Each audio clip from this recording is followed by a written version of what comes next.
ಉತ್ತರ ಕರ್ನಾಟಕದ ಜನರ ಪಾಲಿಗೆ ಸಂಜೀವಿನಿಯಂತೆ ಗೋಚರಿಸುವ ತುಂಗಭದ್ರೆಯ ತಟದಲ್ಲಿ ಸರಿಸುಮಾರು 800 ವರ್ಷಗಳ ಇತಿಹಾಸ ಇರುವ ಹರಿಹರೇಶ್ವರ ಎಂಬ ಪ್ರಾಚೀನ ದೇಗುಲವು ನೆಲೆ ನಿಂತಿದೆ.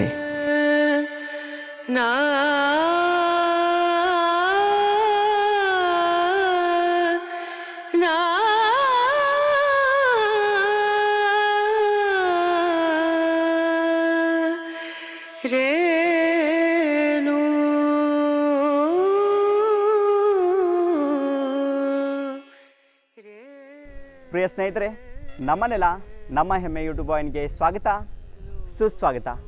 ನಾನು ನಿಮ್ಮ ಜೋಗದ ಮಂಜುನಾಥ್. ಸ್ನೇಹಿತರೆ, ಬೆಣ್ಣೆ ದೋಸೆಯ ನಗರಿ ಎಂದು ಕರೆಯಲಾಗುವ ಸ್ಥಳವೇ ದಾವಣಗೆರೆ. ಈ ದಾವಣಗೆರೆ ಜಿಲ್ಲೆಯ ಅತ್ಯಂತ ಪ್ರಾಚೀನ ಸ್ಥಳವೇ ಹರಿಹರ. ಈ ಹರಿಹರವನ್ನು ಹರಿಶಪುರ ಅಂತಲೂ, ಗುಹಾರಣ್ಯ ಕ್ಷೇತ್ರ ಅಂತಲೂ, ಕೂಡೂರು ಕೂಡಲೂರು ಅಂತಲೂ ಶಾಸನಗಳು ಗುರುತಿಸಿರೋದನ್ನು ನಾವು ನೋಡ್ತೇವೆ. ಈ ಹರಿಹರ ಕ್ಷೇತ್ರದಲ್ಲಿ ಅತ್ಯಂತ ಪ್ರಾಚೀನವಾದ ದೇಗುಲ ಕಂಡುಬರುತ್ತೆ. ಅದನ್ನೇ ಹರಿಹರೇಶ್ವರ ಅಂತ ನಾವು ಕರೀತೇವೆ. ಈ ದೇಗುಲಕ್ಕೆ ಸರಿಸುಮಾರು 800 ವರ್ಷಗಳ ಇತಿಹಾಸ ಇದೆ. ಈ ದೇಗುಲವನ್ನು 68 ಸ್ತಂಭಗಳಿಂದ ಅಲಂಕೃತಗೊಳಿಸಿರೋದನ್ನು ನಾವು ನೋಡ್ತೇವೆ. ಹಾಗಾಗಿ ಇವತ್ತಿನ ಸಂಚಿಕೆಯಲ್ಲಿ ಹರಿಹರೇಶ್ವರ ದೇಗುಲದ ಸಮಗ್ರ ಚಿತ್ರಣವನ್ನು ತಮ್ಮ ಮುಂದೆ ತೆರೆದಿರ್ತೇವೆ.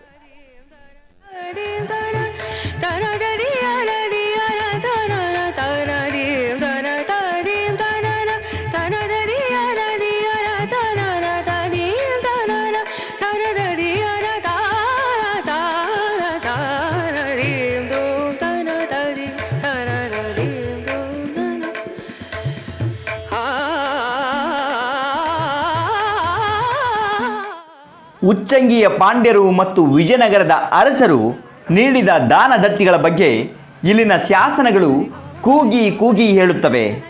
ದೇಗುಲದ ಆವರಣದಲ್ಲಿ ಹಲವಾರು ವೀರಗಲ್ಲುಗಳು ಮತ್ತು ಕನ್ನಡದ ಶಾಸನಗಳನ್ನು ಸಂರಕ್ಷಿಸಲಾಗಿದೆ. ಈ ದೇಗುಲಕ್ಕೆ ಸಂಬಂಧಿಸಿದಂತೆ ಸರಿಸುಮಾರು 60 ಶಾಸನಗಳು ಕಂಡುಬರುತ್ತವೆ.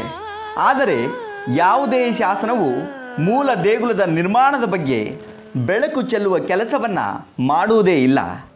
ಆದರೆ ಕ್ರಿಸ್ತಶಕ 1110ರಲ್ಲಿ ಉಚ್ಚಂಗಿಯ ಪಾಂಡ್ಯರ ಶಾಸನವು ತಿಳಿಸುವಂತೆ ಪಾಂಡ್ಯರ ದೊರೆಗಳಾದ ವೀರಪಾಂಡ್ಯ, ವಿಜಯಪಾಂಡ್ಯ ಈ ದೇಗುಲದ ಉನ್ನತಿಗಾಗಿ ದಾನ ನೀಡಿದರು ಎಂದು ತಿಳಿಸುತ್ತದೆ.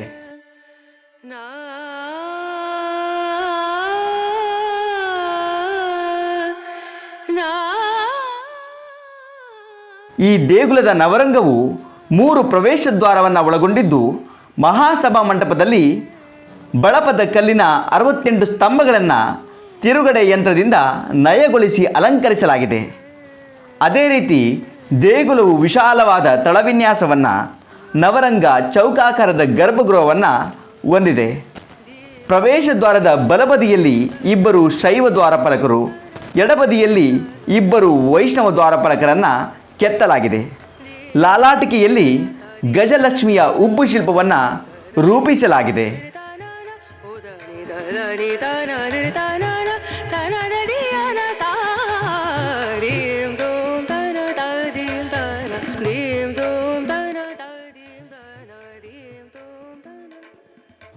ಹರಿಹರೇಶ್ವರ ಮೂರ್ತಿಯ ಎತ್ತರವು ಸರಿಸುಮಾರು 6.5 ಅಡಿಯಷ್ಟಿದ್ದು, ಎಡಭಾಗವು ವಿಷ್ಣುವಿನ ಅಂಶವನ್ನು, ಬಲಭಾಗವು ಶಿವನ ಅಂಶವನ್ನು ಒಳಗೊಂಡಿದೆ. ಕ್ರಿಸ್ತಶಕ 694ರ ಇಮ್ಮಡಿ ಪುಲಕೇಶಿಯ ಮಗನಾದ ವಿನಯಾದಿತ್ಯನ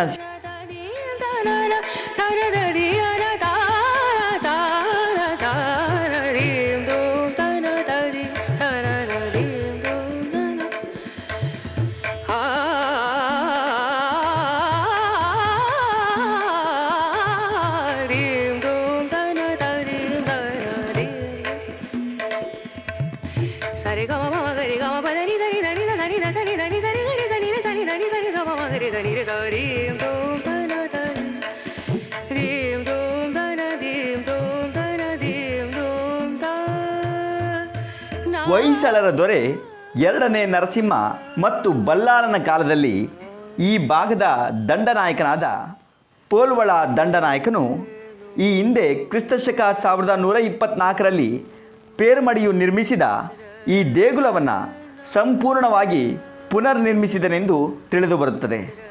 ನಂತರದ ಕಾಲಘಟ್ಟದಲ್ಲಿ ಸಾಕಷ್ಟು ಜೀರ್ಣೋದ್ಧಾರಗೊಂಡು ಪುನಃ ವಿಜಯನಗರದ ಅರಸರ ಕಾಲದಲ್ಲಿ ಹಲವಾರು ಬದಲಾವಣೆಗಳನ್ನು ಈ ದೇಗುಲವು ಹೊಂದುತ್ತದೆ.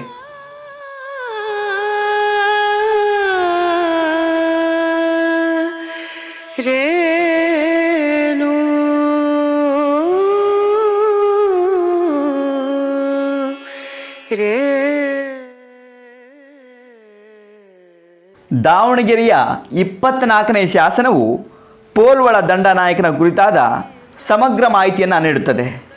ಈ ಶಾಸನವು ತಿಳಿಸುವಂತೆ ಲೋಕವನ್ನು ಬೆಳಗುವ ಕೀರ್ತಿ, ಮುಗಿಲನ್ನು ಮುಟ್ಟುವ ಹಿರಿಮೆ, ಸಮುದ್ರಕ್ಕೆ ಸ್ಪರ್ಧೆ ಒಡ್ಡುವ ಗಾಂಭೀರ್ಯ, ಐಶ್ವರ್ಯವನ್ನು ಉದಾರವಾಗಿ ಹಂಚುವ ನೀತಿ ಮತ್ತು ಪ್ರೀತಿ ಇವನ ಒಡಲಲ್ಲಿ ಅಡಗಿದೆ ಎಂಬುದನ್ನು ಈ ಶಾಸನವು ತಿಳಿಸುತ್ತದೆ.